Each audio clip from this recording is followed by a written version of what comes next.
अस्सलाम वालेकुम रहमतुल्लाहि व बरकातुहू। आप देख रहे हैं मेरा यूट्यूब चैनल और मैं हूं गुलाम नबी मद्दी। नाज़रीन किराम, पाकिस्तान की तारीख का आज इंतहाई अहम दिन था। आज पाकिस्तान के अंदर पाकिस्तान की सुप्रीम कोर्ट पाकिस्तान की 75 साल तारीख में एक इंतहाई अहम मुकदमे की समाअत कर रही थी।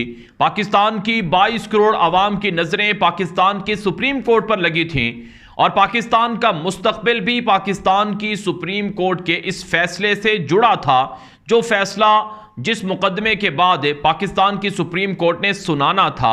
नाज़रीन किराम, आप जानते हैं पाकिस्तान के अंदर पिछले 3.5 महीनों से अमरीकी रजीम चेंज ऑपरेशन के बाद एक इंपोर्टेड हुकूमत मुसल्लत है, जिसे पाकिस्तान की अवाम मुस्तरद कर चुकी है, जो अमरीकी मफादात के लिए काम कर रही है, जिन्होंने पाकिस्तान की इतनी तबाही की है पिछले 3.5 महीनों में कि पूरा पाकिस्तान उजाड़ कर रख दिया है।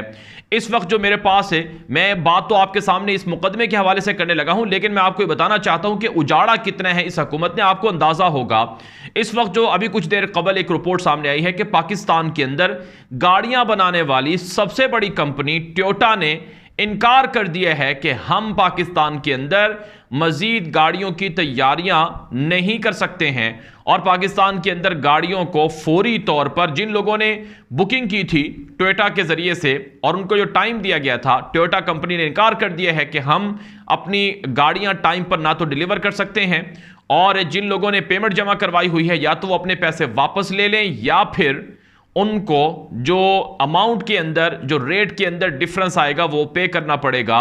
यानी करेंसी इस कदर पाकिस्तान की डीवैल्यू हो चुकी है कि रोजाना डॉलर बढ़ जाता है, करेंसी डीवैल्यू हो जाती है। आज भी 6-7 रुपए डॉलर बढ़ा है और रुपया डीवैल्यू हुआ है। तो ये पाकिस्तान की मईशत का हाल है कि इंपोर्टेड सरकार ने कर दिया है। भारत नाज़रीन किराम, बात करते हैं आज के इंतहाई अहम मुकदमे के हवाले से। सुप्रीम कोर्ट का जो तारीखी फैसला आया है, अभी ये मुकदमा जारी है। इस मुकदमे में हमजा शहबाज को ज़िबा होना है और उनकी हुकूमत का ख़त्म होना है, और इसी तरह से इंपोर्टेड सरकार का मरकज़ से भी जाना ठहर गया है। ये सारी चीज़ें हो रही हैं, लेकिन इस वक्त जो पिछले 48 घंटों से इंपोर्टेड सरकार ने जो तड़ियाँ लगाना शुरू कर रखी थी, जो धमकियाँ देना शुरू कर रखी थी कि फुल कोड बनाओ वरना हम अदालतों का बाइकआउट करेंगे, अदालतों के फैसले को नहीं मानेंगे, फुल कोड ना बनाया गया तो फिर अदालतों पर चढ़ाई कर देंगे। और पिछले 48 घंटों में दर्जनों प्रेस कॉन्फ्रेंस हो चुकी हैं जो कि इंपोर्टेड सरकार की जानिब से की गई हैं और धमकियां दी गई हैं। और इस वक्त भी ट्विटर पर भी मरियम नवाज सड़ियां लगा रही है सुप्रीम कोर्ट को। ख्वाजा साद रफीक ने एक बदतहजीबी वाला ट्वीट किया है और इसी तरह से पूरी नून लीग की जो पेड टीम है वो पाकिस्तान की अदलिया पर और पाकिस्तान के जजों पर और पाकिस्तान के इदारों पर चढ़ाई किए हुए है और उनको गालियां बक रही है। तो ये पिछले 48 घंटों से जो कुछ सुप्रीम कोर्ट के खिलाफ था, जो प्रेशर था और जो जजों को धमकियां थी, और फिक्सिंग बेंच का नाम दिया गया मरीम नवाज की जानिब से कि ये बेंच ही फिक्स है जो सिर्फ पीटीआई के हक में फैसले करता है और हमारे खिलाफ फैसले करता है। नाज़रीन किराम, यही मरीम नवाज थी जो आज से 9 दिन कबल जब इमरान खान के खिलाफ जो डिप्टी स्पीकर कासिम सूरी की रूलिंग के हवाले से फैसला आया, उस पर यह सुप्रीम कोर्ट को दाद दे रही थी कि सुप्रीम कोर्ट ने बड़ा तारीखी फैसला किया है। मरीम नवाज कह रही थी कि इमरान खान ने सुप्रीम कोर्ट को जलसा समझ लिया कि जिस तरह से वहाँ इल्ज़ाम लगाएगा लगाता रहेगा, कोई पूछेगा नहीं। उसे नहीं पता था कि सुप्रीम कोर्ट एक अदालत है जहाँ पर सबूत देने होते हैं। तो 9 दिन कबल जो अदालत की तारीफ मरीम नवाज कर रही थी, आज उसी अदालत की मरीम नवाज ना सिर्फ तौहीन कर रही थी बल्कि जजों को भी धमकियाँ देती रही। लेकिन जजों को दाद देना पड़ेगी। पाकिस्तान के सुप्रीम कोर्ट के जो चीफ जस्टिस ऑफ पाकिस्तान हैं उमर अता बंदयाल, उनको दाद देना पड़ेगी, और जस्टिस एजाजुल हसन, जस्टिस मुनीब अख्तर, इनको दाद देना पड़ेगी कि इन्होंने किसी भी धमकी को खातिर में ना लाते हुए आज फैसला सुनाया। सबसे बड़ा फैसला तो यह सुनाया कि फुल कोर्ट नहीं बनेगा। फुल कोर्ट ना बनाने की वजह यह बताई सुप्रीम कोर्ट की जानिब से। एक तो वजह यह है कि यह मामला बड़ा सादा सा है और फुल कोर्ट अमूमन बनती है उन केसेस में जो पेचीदा मसला हो। और जो तहरीक इंसाफ के और काफ लीग के जो वकील थे अली जफ़र, उन्होंने दलाइल देते हुए यह बात कही थी आज मुकदमे के दौरान कि 25 सालों में 4-5 ही केसेस के अंदर फुल कोर्ट बना है और 15 से ज़ायद जो दरखास्तें हैं फुल कोर्ट की वो इससे पहले भी रिजेक्ट हो चुकी हैं। तो उन दलाइल पर एतमाद करते हुए जो सुप्रीम कोर्ट ने फैसला सुनाया है, जो कि 7 बजे 7:15 बजे वक्फा लिया गया था 15 मिनट का, लेकिन वो वक्फा बहुत ताख़ीर उसमें की गई और 2 घंटे के बाद जो फैसला है वो यही कि फुल कोर्ट में समाअत नहीं हो सकती है। ये समाअत यही 3 रुकनी बेंच करेगा और कल 11 बजे तक 11:30 बजे तक ये समाअत मुलतवी कर दी गई है और कल 11 साढ़े 11 बजे ये समाअत फिर शुरू होगी। नाज़रीन किराम, मसला है यहाँ पर पाकिस्तान के मुस्तक़बिल का, मसला है यहाँ पर पाकिस्तान के 22 करोड़ लोगों का और पाकिस्तान के ऊपर जो अमरीकी साजिश के ज़रिए से रजीम चेंज ऑपरेशन के जो आलाकार हैं उनसे निजात का मसला है। ये मसला बड़ा इंपॉर्टेंट है। अब बादियो नज़र में जो हक़ाइक़ सामने आ रहे हैं, जो पाकिस्तान के तमाम माहिरीन कवानीन हैं, जो वकला हैं, जो बड़े बड़े मुक़द्दमात में पेश होकर मुक़द्दमात को जीतते रहे हैं, उनकी भी ये राय है कि जो डिप्टी स्पीकर पंजाब असम्बली दोस्त मज़ारी ने रूलिंग दी है वो बड़ी गलत है। उसने ये कहा कि मैंने सुप्रीम कोर्ट के फ़ैसले में ये पढ़ा है और सुप्रीम कोर्ट के फ़ैसले की रोशनी में मैं रूलिंग देता हूँ कि काफ लीग के 10 वोट रिजेक्ट होते हैं, क्योंकि जो काफ लीग का सरबरा था, पार्टी हेड था चौधरी शुजात हुसैन, उसने मुझे ख़त लिखा है। आज जो सुप्रीम कोर्ट के अंदर है, चीफ जस्टिस ने बड़े अहम सवालात उठाए, उसमें एक सवाल ये भी था कि दोस्त मज़ारी ने जो डिप्टी स्पीकर था उसने ये कहा है कि ये जस्ट मुझे अभी ही ये ख़त मिला है। तो उस वक्त ख़त किसने पहुंचाया, जबकि उस वक्त तो दरवाजे बंद थे असम्बली के। और फिर ये सवाल बड़ा अहम था चीफ जस्टिस का कि क्या ये ख़त काफ लीग के जो रुकने असम्बली थे 10 उनको दिखाया गया, उनको बताया गया। हालांकि चौधरी शुजात हुसैन की जो हमशीरें हैं वो ये कहती है कि मेरा घर उनके साथ है, मुझे इस ख़त का पता नहीं था और मुझे इस बारे में कोई इतलात नहीं थी। और उससे पहले चौधरी परवेज़ इलाही कई दिनों से वो उम्मीदवार भी थे, अगर उन्होंने डायरेक्शन देनी होती तो उससे पहले दे सकते थे। तो बहरहाल नाज़रीन इकराम, अब यह समाअत कल तक मुलतवी कर दी गई है।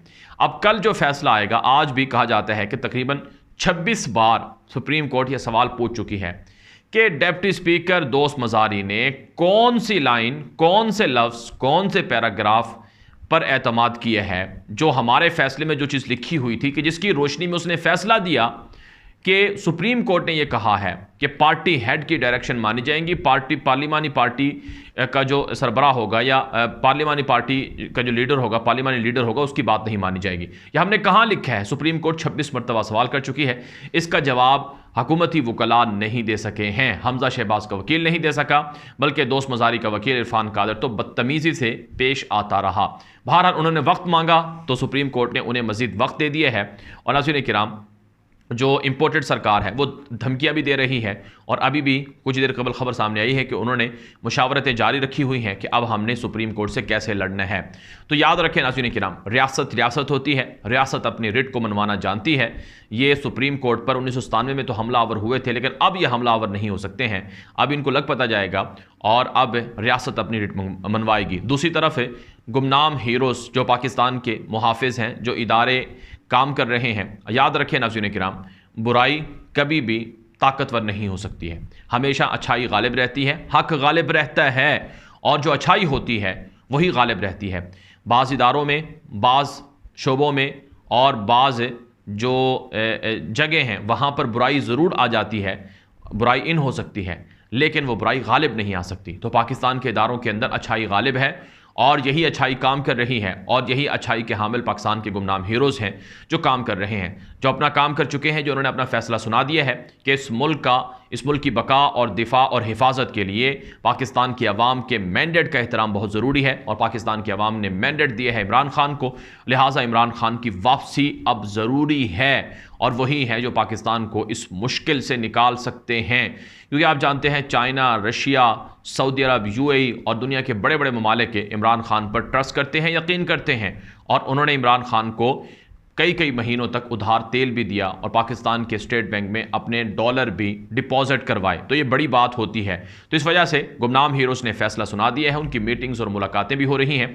अभी कुछ देर कबल ARY न्यूज़ पर जो शहबाज गिल हैं, इमरान खान के चीफ ऑफ स्टाफ है, उन्होंने ये बात बताई है कि कुछ दिन कबल एक बिजनेसमैन थे, उन्होंने पैगाम पहुँचाया है कि नून लीग भी इलेक्शन के लिए तैयार है, आप भी तैयार हैं, तो आप और वो दोनों मिलकर बातचीत करें, मुफाहमत करें और जो फ्रेमवर्क है वो तैयार करें और इलेक्शन होने चाहिए। तो इस पर शहबाज गिल ने कहा कि हम तो पहले दिन से ही मुतालबा करते हैं कि इलेक्शन होने चाहिए, लेकिन उसके लिए हमें जो ऐसी गारंटी और ज़मानत है वो मिले कि जिससे 4 घंटों में, उन्होंने कहा कि 4 दिनों के अंदर ही यह अबूरी हुकूमत का सेटअप, इलेक्शन कमीशन में जो तकर्रियाँ हैं, चेंजिंग हैं वो और बाकी मामलात करके असम्बलियों को डिज़ोल्व किया जा सकता है। तो लिहाजा असम्बलियाँ डिज़ोल्व करें, इलेक्शन अनाउंसमेंट करें और अक्टूबर के अंदर इलेक्शन करवाएं ताकि फिर जल्द से जल्द नई हुकूमत आ सके। तो इसका मतलब ये है कि इमरान खान की वापसी यकीनी है। हमजा शहबाज अबूरी वज़ीर आला है। अब ये लोग बयानियाँ बनाते फिर रहे हैं, ये सुप्रीम कोर्ट के ख़िलाफ़ ये इस तरह की बातें क्यों कर रहे हैं कि फुल कोर्ट नहीं बनाया, हमारी बात नहीं मानी, हम फैसलों को नहीं मानेंगे, हम सुप्रीम कोर्ट का बाइकआउट करेंगे वगैरह वगैरह। तो अगर ये धमकियां देते हैं, ये सिर्फ बयानियां बनाने के लिए ताकि फेस सेविंग हो जाए, इनको अवाम में जाने का मौका मिल जाए। लेकिन अवाम इनको पहचान चुकी है, इनके कारनामों की वजह से। जो कुछ इन्होंने पाकिस्तान के साथ किया, पाकिस्तान की अवाम के साथ किया, पाकिस्तान को उजाड़ कर रख दिए हैं। तो लिहाजा अवाम इनको कभी भी ना तो पसंद करेगी, ना ही इन्हें मैंडेट देगी। ये वीडियो दोस्तों से नशर कर लें। मज़ीद खबरों के लिए मेरा YouTube channel Ghulam Nabi Madani follow करें और इसी तरह से हमारा ट्विटर अकाउंट है गुलाम नबी मदनी के नाम से, उसे फॉलो कर लें। अब तक के लिए इतना ही, इजाज़त दीजिए। अस्सलाम वालेकुम रहमतुल्लाहि व बरकातहू।